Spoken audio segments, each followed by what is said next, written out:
야곱은 하나님께 복을 받았습니다. 그의 자녀들이 태어났지요. 오늘의 본문은 라헬에게서 요셉이 태어난 이후에 일어난 사건입니다. 야곱은 자신의 아내들과 자녀들을 데리고 고향 가나안으로 갈 수 있기를 바랬습니다. 그래서 라반에게 고향으로 가게 해달라고, 돌아가게 해달라고 허락했지만 삼촌이자 장인인 라반은 어떻게 대답합니까? 거절하지요.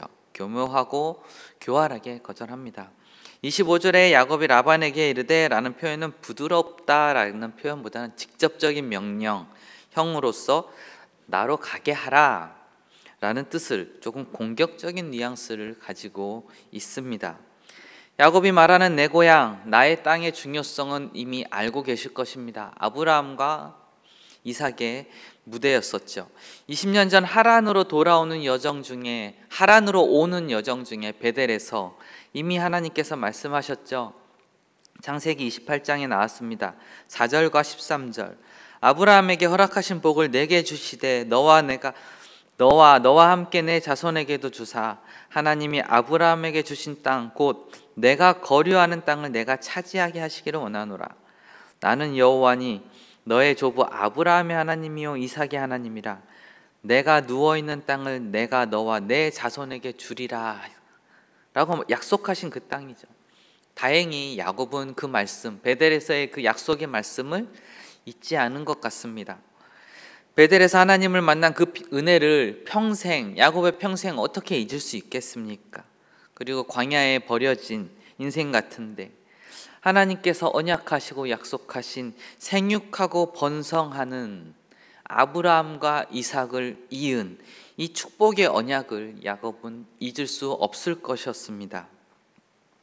무엇보다 이제 4명의 아내 모두에게서 자녀들이 태어났습니다. 누구보다도 사랑했던 아내 라헬도 아들을 낳았습니다.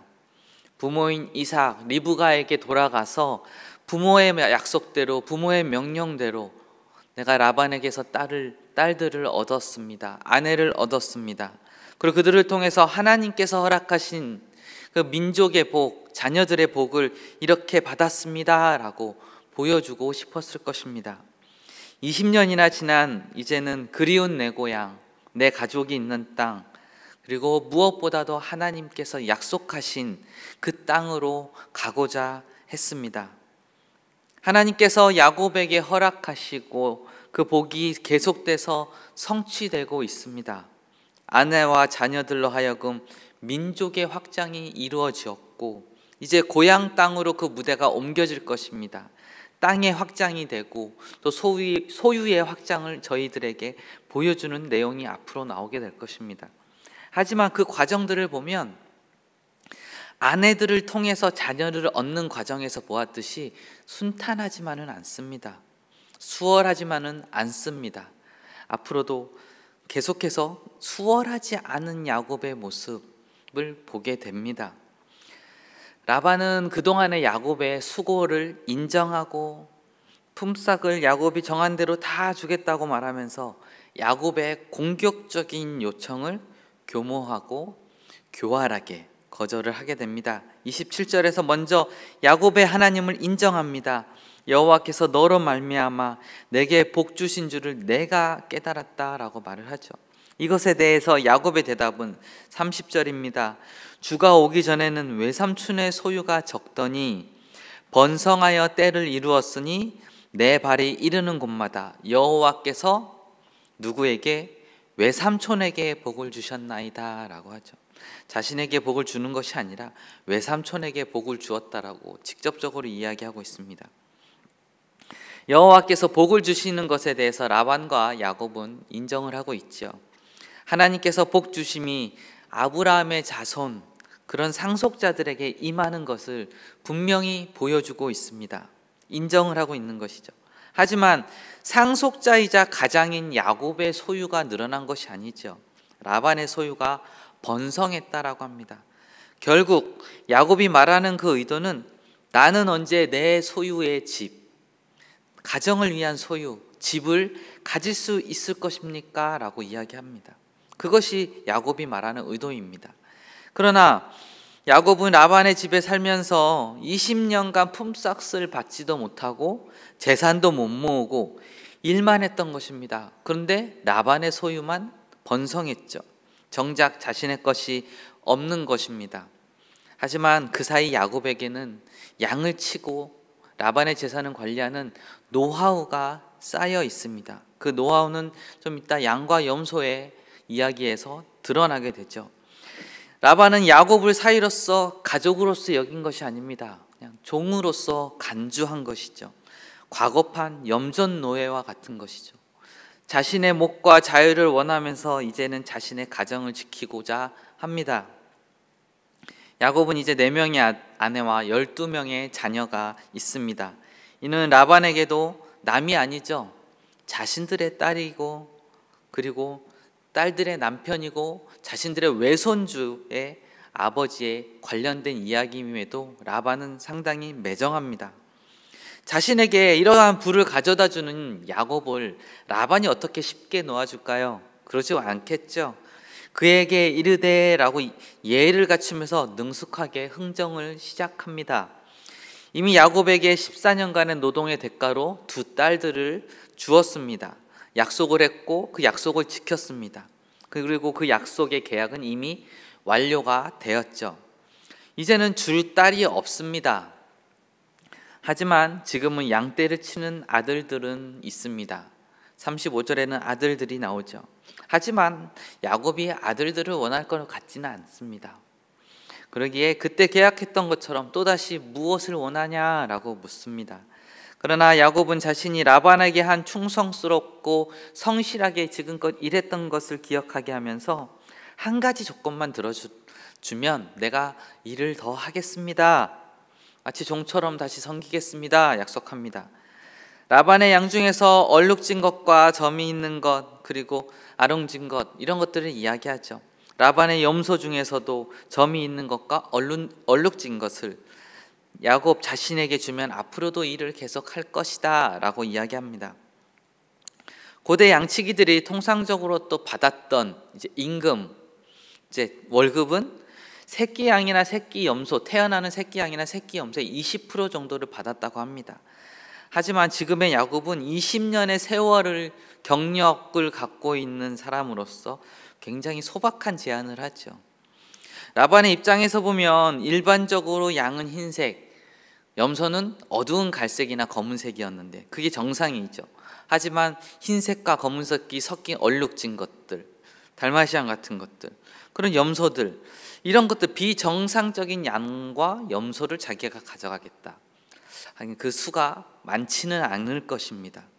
그 계산과 이치에 밝은 라반은 속으로 이렇게 생각했겠죠. 됐구나, 이제 넘어왔구나 라고 좋아했을 것입니다.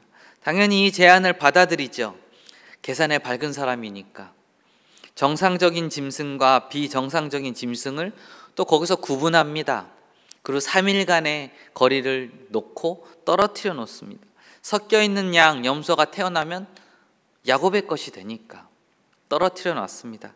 이러한 라반의 장께는 자승자박이 되죠. 자기 꾀에 자기가 걸려 넘어지게 됩니다. 야곱에게는 유익이 되죠.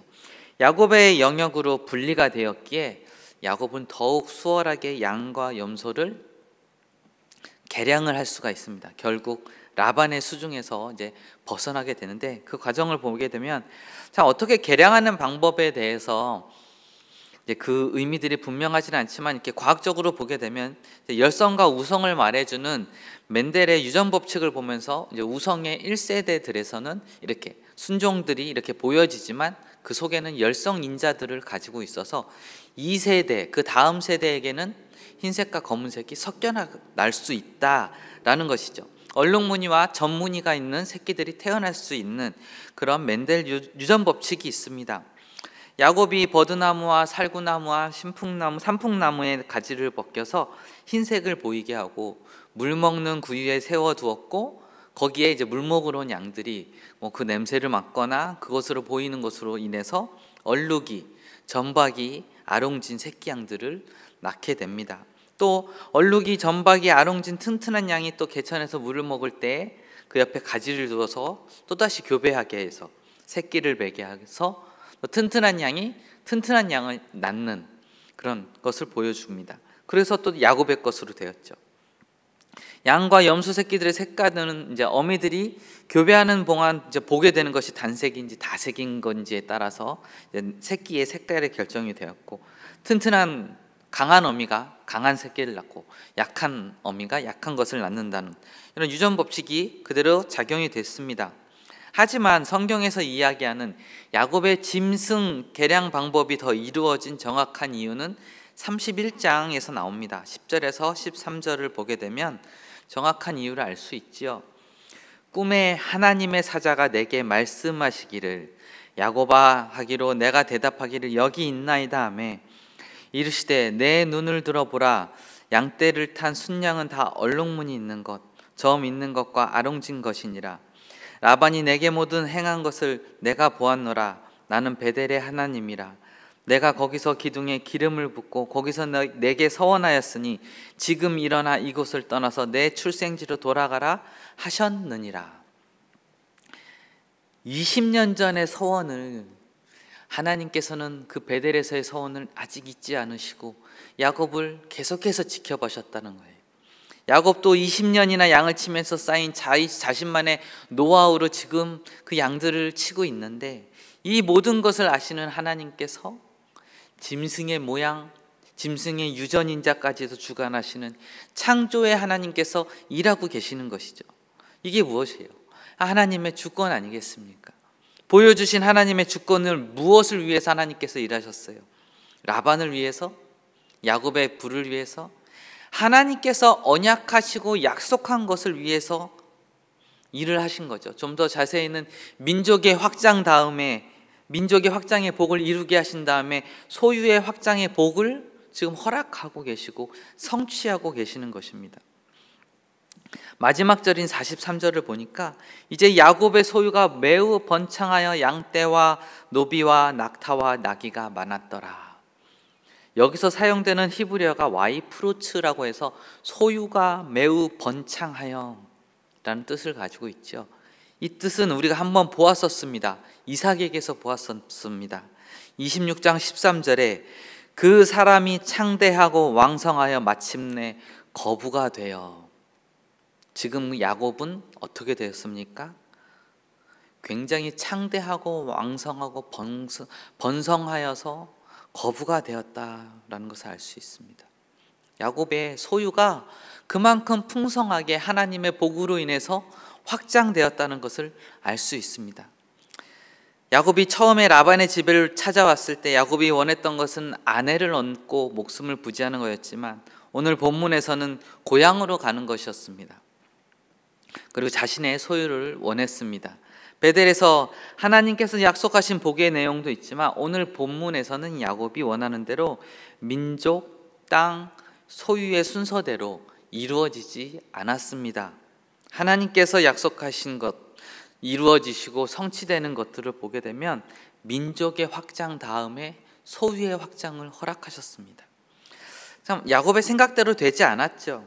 이렇게 하나님께서 약속하신 복의 성취, 민족과 땅과 소유의 확장의 과정에서 야곱의 계획 또 생각대로 이루어지지 않았습니다. 그 삶의 과정과 순서가 달랐죠. 이것을 야곱은 나의 의가 대답이 되리라 라는 그러한 내 생각이 될 것이다 라는 생각을 가지고 있었습니다. 내 의가 생각이 되리라. 그렇지만 야곱이 노년에 자신의 인생을 평가할 때 험악한 세월이라고 표현하는 것이 있죠. 그것은 그 결과가 험했다, 험난했다가 아니라 그 과정, 내가 생각했던 과정들이 다르게 성취가 되고 있기 때문에 그 어려운 것들 때문에 그렇게 표현을 한 것이죠. 하지만 야곱이 어떻게 표현합니까? 그것은 하나님의 은혜였고 축복의 시간이었다라고 고백하죠. 그것도 그랬듯이 하나님께서 야곱을 20년 전의 약속을 기억하실 만큼 서원했던 것을 기억하실 만큼 계속해서 야곱을 보시고 놓치시고 보호하시면서 인도하셨습니다.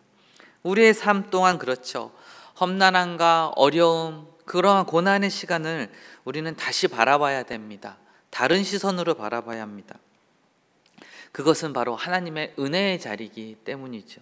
우리의 삶도 하나님께서 한 번이라도 놓치시고 다른 곳을 바라보시고 보호하지 않으신 적이 없습니다.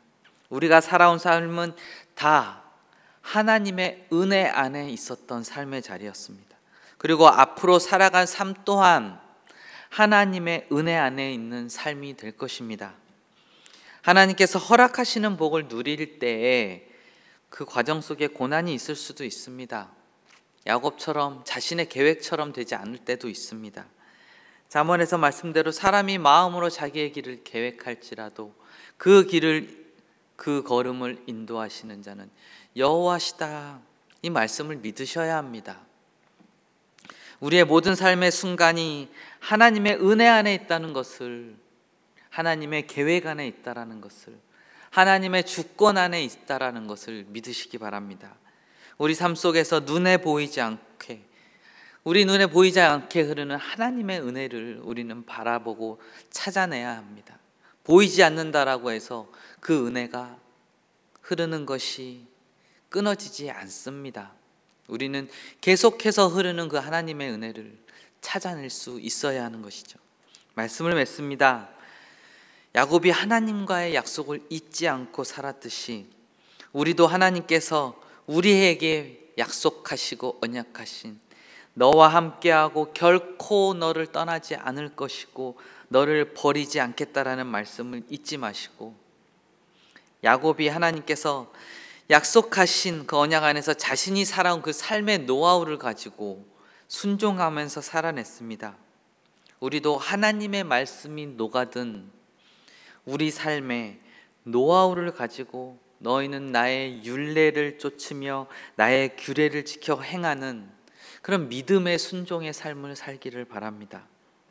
무엇보다도 나의 의가 내 대답이 아니라 하나님의 은혜가 내 대답이 되는 그런 귀한 삶, 복된 삶이 되는 우리 모두가 되시기를 간절히 소원하겠습니다.